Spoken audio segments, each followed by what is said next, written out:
The Nelson Mandela Bay Business Chamber says it's trying to help fix water leaks in the metro, with reports that hundreds of leaks are being reported literally every day. That means there's around half the city, 500,000 people, are just 2 weeks away from having dry taps.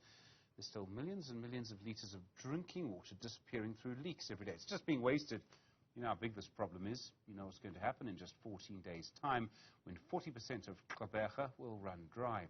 Denise van Huyssteen is the Chief Executive Officer of the Nelson Mandela Bay Business Chamber. Denise, good afternoon to you. What are you trying to do to help fix these leaks, to help the council?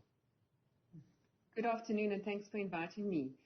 Yes, we're very active as a business community because in terms of the water crisis that we're in, and it's a water management crisis, 40% of the water is lost, 29% of that due to leaks, and 11% due to unauthorized water consumption.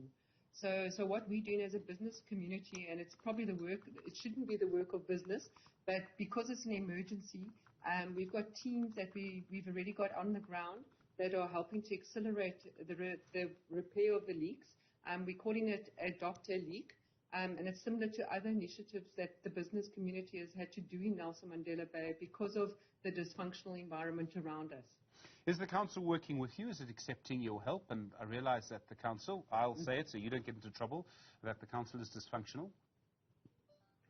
Yes, we are working in partnership with them, and we've got very clear processes that we're following, and we focus on areas of high concentration of leaks. So the whole idea is to have an impact in the quickest possible time. But also what needs to happen in tandem with this is we need consumers to radically reduce their water consumption levels. And we think if we can target both areas, then we can help bring stability to the water supply system. It's such a big crisis. I mean, 3,000 water leaks, I understand, some of them for a very long time. Some of them have been, fixed for years and then they come back. Do you know why they haven't been fixed properly before? Look, I think what's happened in Nelson Mandela Bay is since 2016, we've had political instability, and that in turn has affected the functionality of the municipality. So the required investment in infrastructure, the maintenance has not happened as it should. So it's not just water, it's electricity as well that we are finding is challenged. And that's why as a business community, we're having to get more involved because we need the basics to work. And our focus is on retaining investment and jobs in Nelson Mandela Bay. And, we could put our hands up and say, well, we pay our rates and taxes and we shouldn't be doing these types of things. But the consequences, if we don't, are far worse. So I think what's been heartening is to see how all the businesses in our area are rallying together to try and prevent this type of issue from happening. We've heard from people in your city that there's a shortage of tanks and pipes and even contractors. Mm-hmm. Is there a shortage of capacity to fix these problems in the Nelson Mandela Bay area right now? Well, through the efforts that we're doing as business, I think we're extending the capacity of the municipality. And then what we've also done is we've partnered with the Gift of the Givers, because it's very important that we ensure that there's equitable distribution of water across the city. And with Gift of the Givers, we are focused in the communities, and they're busy sinking boreholes, and we do need hundreds of tanks, in fact, and pumps as well. So I think all those initiatives are working in tandem with the leaks. And then we also have an initiative called Adopt a School that we started more than a year ago because this water crisis has been coming on for a long time.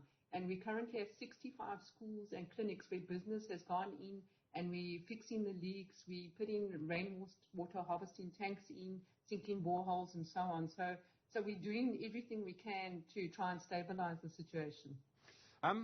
It seems inevitable now, unfortunately, that despite your best efforts, a large part of the city is going to run out of water.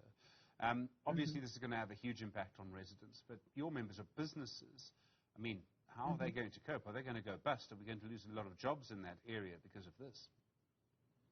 Well, if you look at the no water map, it's largely more in the residential areas. So the industrial areas generally are not in those zones. But there have been a lot of issues over the last few months where there have been ongoing water outages, and there have also been water pressure issues.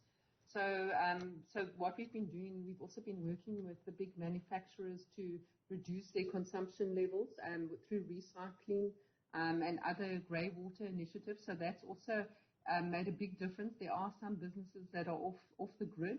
And then in your commercial areas, and obviously your smaller businesses are more vulnerable because they maybe don't have the resources to embark on those kind of investments. We've been trying to just encourage everybody just to do everything they can to ensure sustainability of their own supply. I think there's not much more that we can do other than that, but water is obviously essential in terms of the continuity of all business operations. And I think those that are higher water users, especially the bigger companies, they do have alternative measures in place. Denise van Huyssteen, thank you, Chief Executive Officer of the Nelson Mandela Bay Business Chamber. I do appreciate it. Well,